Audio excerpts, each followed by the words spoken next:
નમસ્કાર, આપ જોઈ રહ્યા છો ઝી 24 કલાક આપણી સાથે જુહી। સૌથી પહેલા વાત, થોડી વારમાં પીએમ મોદી વધુ એકવાર મુખ્યમંત્રીઓ સાથે બેઠક કરશે। દેશમાં કોરોનાની સ્થિતિ અંગેની પીએમ મોદી સમીક્ષા કરશે। કેન્દ્ર સરકારે અલગ અલગ રાજ્યોમાં મોકલેલી ટીમના રિપોર્ટ અંગે પણ ચર્ચા કરવામાં આવશે। તો રસીકરણ અંગે પણ પીએમ મોદી આ બેઠકમાં કરી શકે છે વાત। તમામ રાજ્યોના મુખ્યમંત્રીઓ સાથે પીએમ કરશે બેઠક। પીએમ મોદીની આ બેઠક 2 તબક્કામાં યોજાશે। થોડી વારમાં બેઠક શરૂ થશે, જેમાં પહેલા 2 કલાકમાં કોરોનાથી સૌથી વધુ પ્રભાવિત ગુજરાત સહિત 8 રાજ્યોના મુખ્યમંત્રી જોડાશે, જ્યારે 12 વાગ્યા બાદ બીજા તબક્કામાં બાકી રાજ્યોના મુખ્યમંત્રીઓ જોડાશે। આ પહેલા 23 સપ્ટેમ્બરે કોરોના પ્રભાવિત 7 રાજ્યોના મુખ્યમંત્રીઓ સાથે પીએમએ બેઠક કરી હતી। કોરોના કાળમાં પ્રધાનમંત્રી 7 વાર દેશને સંબોધન કરી ચૂક્યા છે। આ પહેલા પણ 6 વાર મુખ્યમંત્રીઓ સાથે બેઠક કરી છે। જે રીતે વિશ્વભરમાં કોરોનાના કેસ વધી રહ્યા છે, ત્યારે ભારતમાં પણ કોરોનાના બીજા વેવ અંગેની શક્યતાઓ જોવાઈ રહી છે, જે પહેલા કરતા વધુ ઘાતક હોઈ શકે છે। ત્યારે પીએમ મોદી આ અંગે સમીક્ષા બેઠક કરી તમામ મુખ્યમંત્રીઓને પણ તૈયાર રહેવા માટે સૂચન કરશે।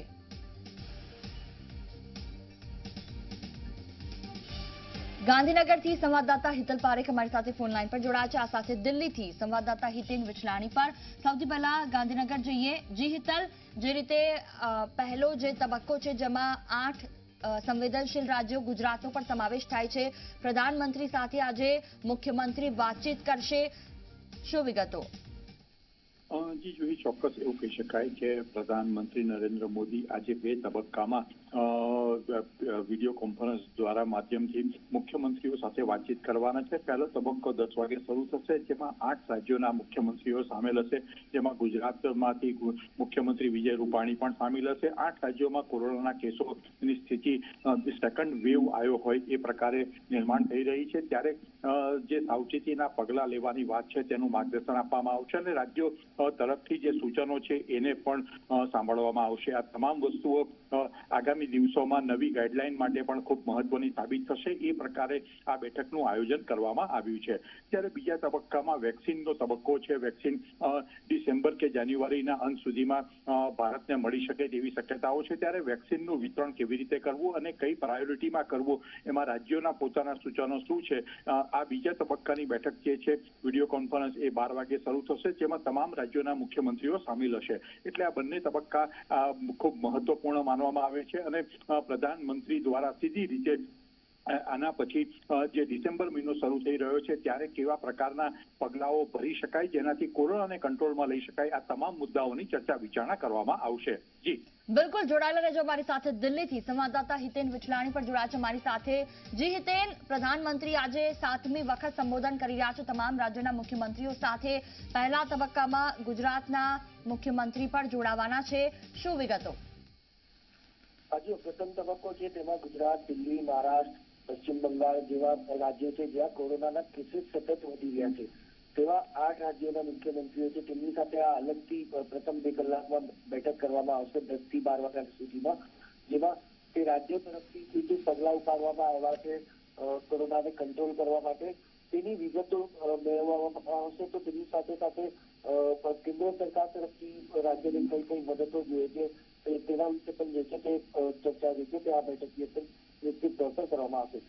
રહી વાત બીજો તબક્કો એમાં તમામ રાજ્યોના મુખ્યમંત્રી જોડાશે, તેમાં પણ કોરોના વિશે ચર્ચા નિશ્ચિત તौर પર કરવામાં આવશે। પણ સૌથી મહત્વનો મુદ્દો તે હશે કે જે હિસાબે 70 દિવસની અંદર ભારતમાં એક વેક્સિન આવી રહી છે કોરોનાની, હોઈ શકે છે કે ફેબ્રુઆરીના અંત સુધીમાં ઇન્ડિયામાં વેક્સિન આવી જાય, તો તેને લઈને ક્યાંક ને ક્યાંક આ બેઠકની અંદર નિશ્ચિત તौर પર ચર્ચા જરૂર કરવામાં આવશે। તમામ રાજ્યોને ગાઈડલાઈન આપવામાં આવશે કે વેક્સિનનો ઉપયોગ કેવી રીતે શરૂ કરવાની છે। હાલાકી અત્યારે ગાઈડલાઈન જે છે તે બદલી રહી છે, તો આ બેઠક ખૂબ જ મહત્વપૂર્ણ છે, જેથી વેક્સિન વિશે પણ ચર્ચા થઈ જશે અને કોરોનાના કેસીસ કંટ્રોલ કેવી રીતે કરવા તેના ઉપર પણ સૌથી વધુ ભાર જે છે આ બેઠકની અંદર આપવામાં આવશે।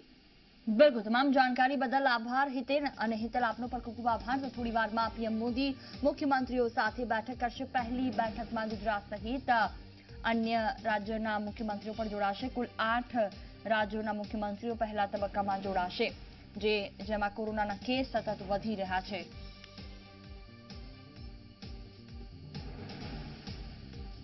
ને વાત હવે કોરોનાના સતત વધતા કેસની.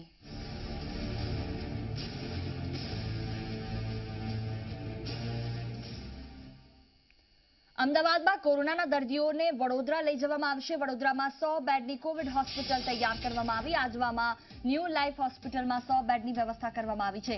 હોસ્પિટલમાં પથારી, ડોક્ટર, નર્સિંગ સહિતનો સ્ટાફ તૈયાર છે. ઓક્સિજન લાઇન અને વેન્ટિલેટરની વ્યવસ્થા પણ કરી આપવામાં આવી છે. 42 ડોક્ટર્સને અમદાવાદ મોકલતા વડોદરાની સ્થિતિ બગડી શકે છે. હોસ્પિટલમાં પથારી, ડોક્ટર અને નર્સિંગ સહિતનો સ્ટાફ પણ તૈયાર કરવામાં આવ્યો છે. અમદાવાદના કોરોનાના દર્દીઓને વડોદરા લઈ જવાશે. સંવાદદાતા રવિ અગ્રવાલ વડોદરાથી ફોન લાઈન પર. જી રવિ, અમદાવાદમાં સતત વધતા કેસ પહેલા આણંદ લઈ જવામાં આવ્યા અને હવે વડોદરા લઈ જવામાં આવશે અમદાવાદના દર્દીઓને. તે પ્રકારના સમાચાર, શું વિગતો? બિલકુલ, જુહી, વાત કરવામાં આવે તો જે રીતના અમદાવાદમાં કોરોનાનો વિસ્ફોટ થઈ રહ્યો છે અને કોરોનાના દર્દીઓની સંખ્યા વધી રહી છે, તેને જોતા આવા દર્દીઓને સારવાર મળે તે માટે અલગ અલગ જિલ્લામાં ટ્રાન્સફર કરવામાં આવી રહ્યા છે. તેના માટે વડોદરામાં 100 જે બેડની હોસ્પિટલ છે તે તૈયાર કરવામાં આવી છે, જેમાં અમદાવાદના કોરોના પોઝિટિવ દર્દીઓને સારવાર આપવામાં આવશે.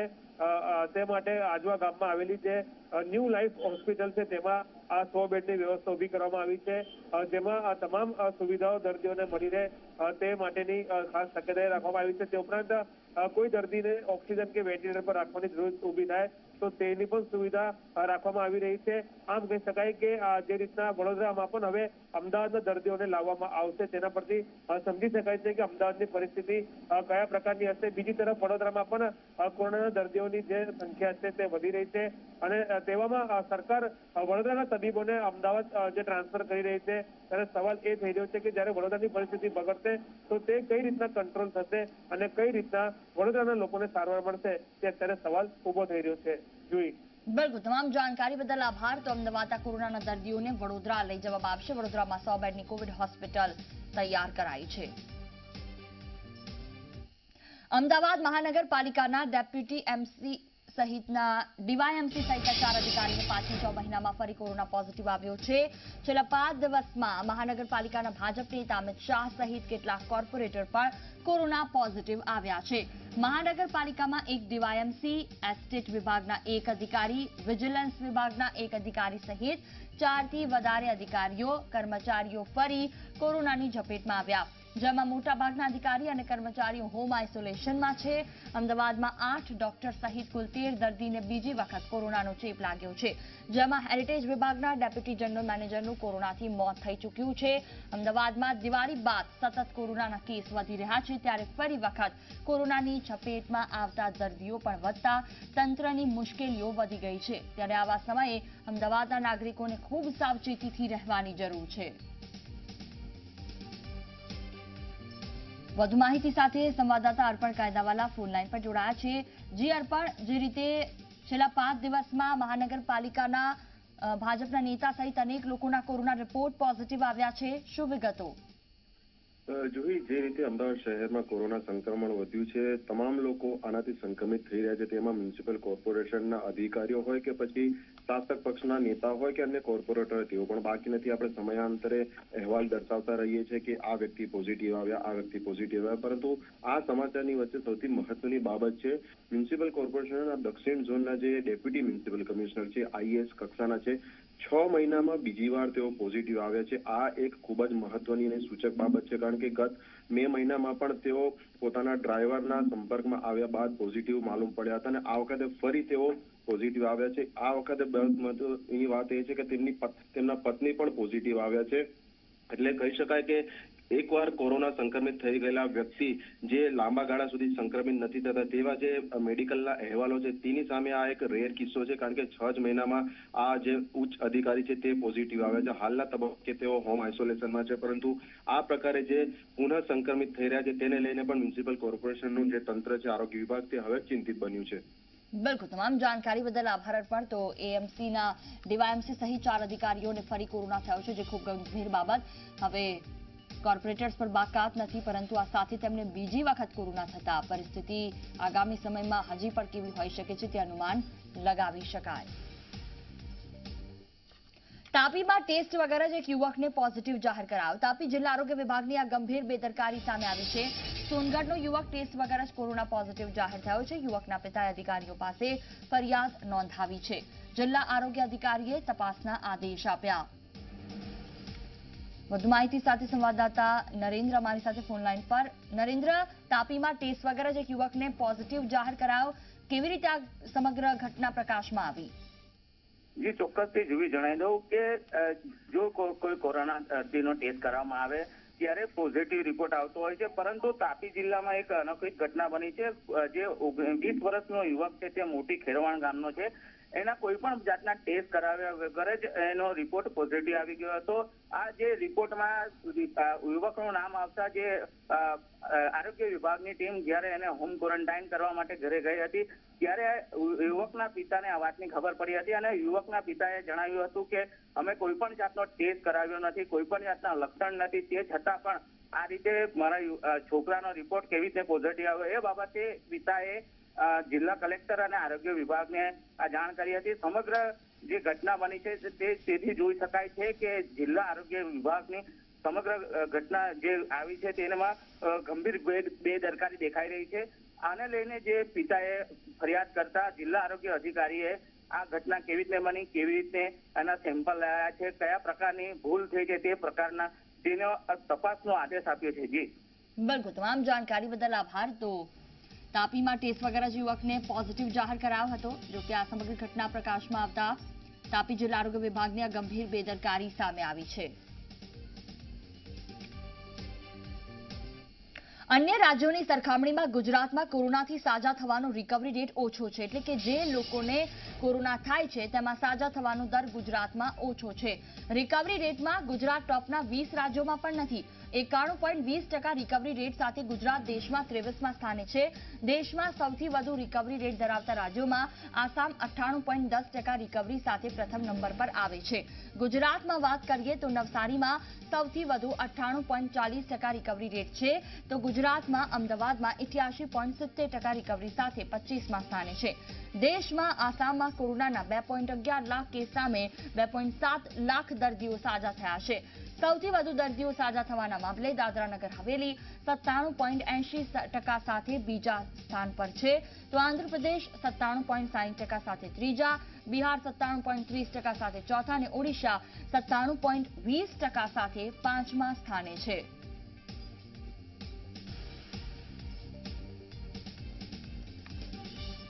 તો ગુજરાતમાં જે ઓછો રિકવરી રેટ છે તેમાં જિલ્લા પ્રમાણે જોઈએ તો નવસારીમાં વધુ રિકવરી રેટ છે, વલસાડમાં 98% રિકવરી રેટ છે. ગુજરાતમાં સૌથી ઓછો રિકવરી રેટ પાટણમાં છે, 83.90%, અમરેલીમાં 83.90%. તો આ સાથે અરવલ્લીમાં 84.90%. આ તમામ એવા જિલ્લા કે જ્યાં રિકવરી રેટ ઓછો છે. બોટાદમાં 85.10%, નર્મદામાં 85.60%. ગુજરાતમાં સૌથી વધુ રિકવરી રેટ નવસારી જિલ્લામાં 98.40%, વલસાડમાં 98%, તો ડાંગમાં 96.70% રિકવરી રેટ છે. ભાવનગરમાં 96.70%,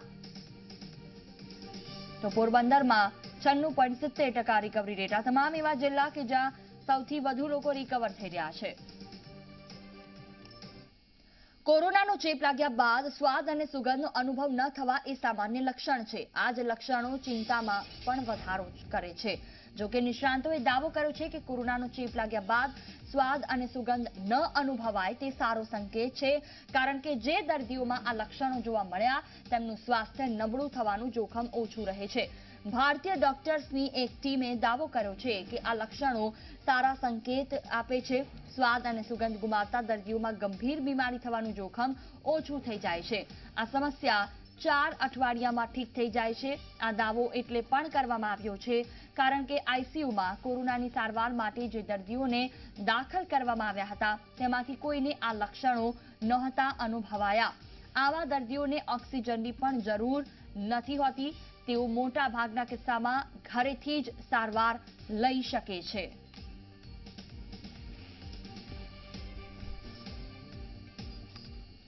વાત કરીએ હવે સાવધાનીની.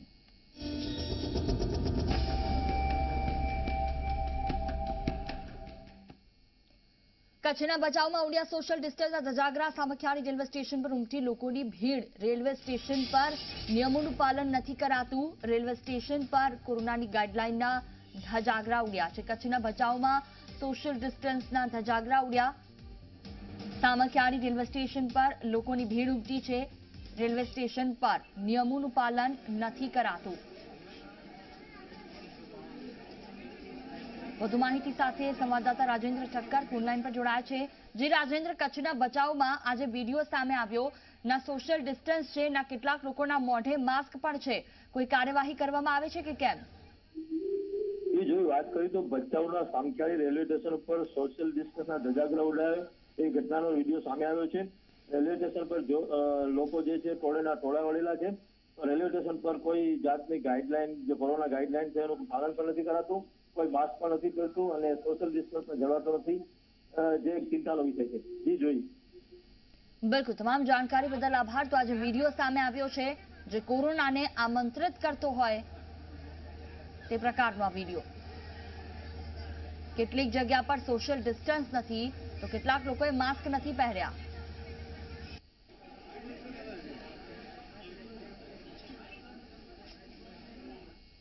ને વાત કોરોનાની રસીની.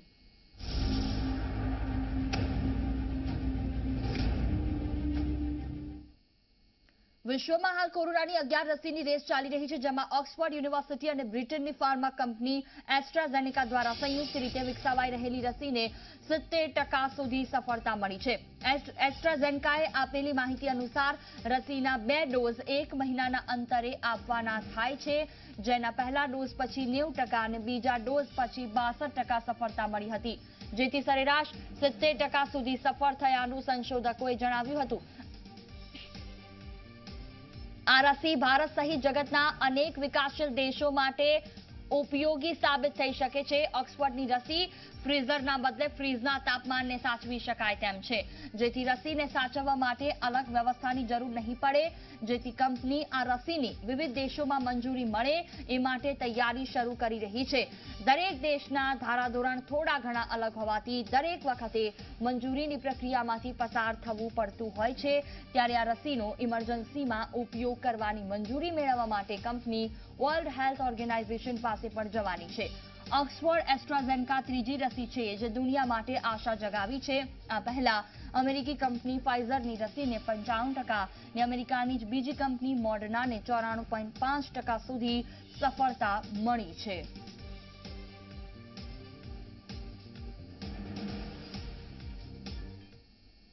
બે દિવસમાં ગુજરાતમાં ભારત બાયોટેકની રસીનું પરીક્ષણ ગુજરાતમાં શરૂ થશે. 1000 લોકો પર આ પરીક્ષણ કરવામાં આવશે.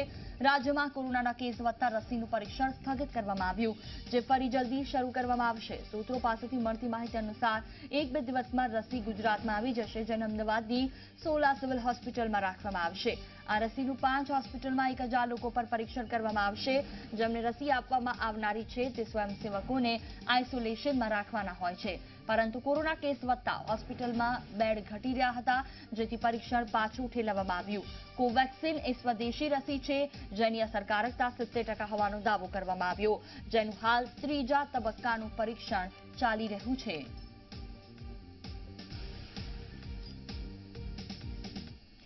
સોશિયલ મીડિયામાં દેશના સૌથી લોકપ્રિય નેતા પ્રધાનમંત્રી મોદી છે. ચેક બ્રાન્ડના અહેવાલ પ્રમાણે ઓગસ્ટથી ઓક્ટોબરના ગાળામાં પ્રધાનમંત્રી મોદી ટ્વિટર, ગૂગલ સર્ચ અને યુટ્યુબ જેવા પ્લેટફોર્મ પર સૌથી વધુ ટ્રેન્ડમાં રહ્યા. અહેવાલમાં જણાવ્યા પ્રમાણે એન્ગેજમેન્ટ એન્ડ ફોલોઅર્સના નાણાકીય બ્રાન્ડ વેલ્યુની રીતે 336 કરોડ સાથે પ્રધાનમંત્રી મોદી પ્રથમ ક્રમાંકે છે. અમિત શાહ 335 કરોડ રૂપિયાની બ્રાન્ડ વેલ્યુ સાથે બીજા ક્રમાંકે, જ્યારે કેજરીવાલ ત્રીજા ક્રમાંક પર છે.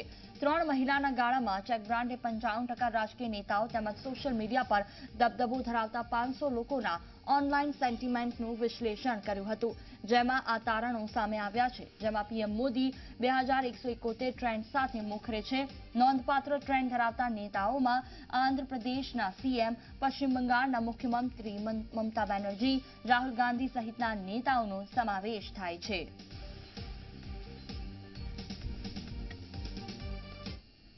નર્મદાના કેવડિયામાં શરૂ થનારા રેલવે સ્ટેશન પર સ્થાનિકોને રોજગારી આપવા માટે ભરૂચના સાંસદ મનસુખ વસાવાએ રેલવે મંત્રીને પત્ર લખી રજૂઆત કરી છે.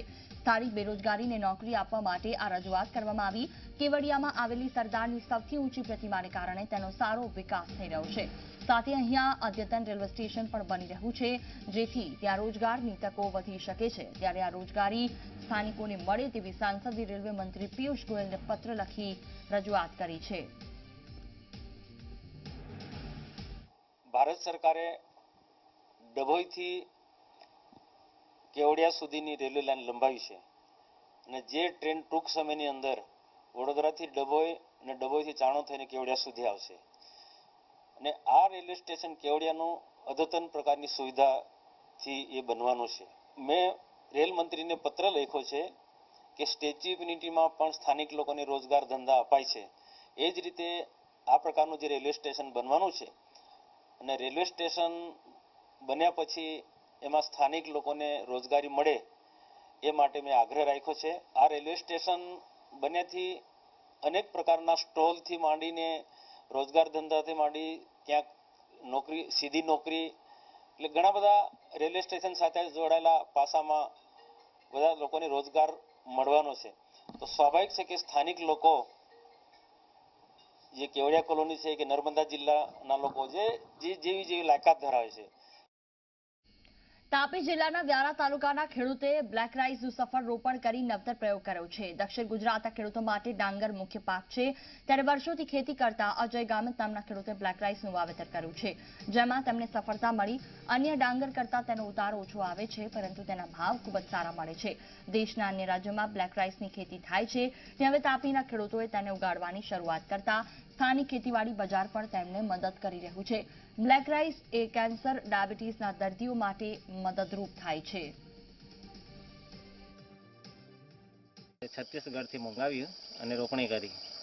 એ સુભાષ પાલેકર પ્રાકૃતિક ખેતીની સિસ્ટમથી જ આ ભાત અમે પકવ્યું છે. એમાં રાસાયણિકના ખાતર કે દવાનો ઉપયોગ કર્યો નથી.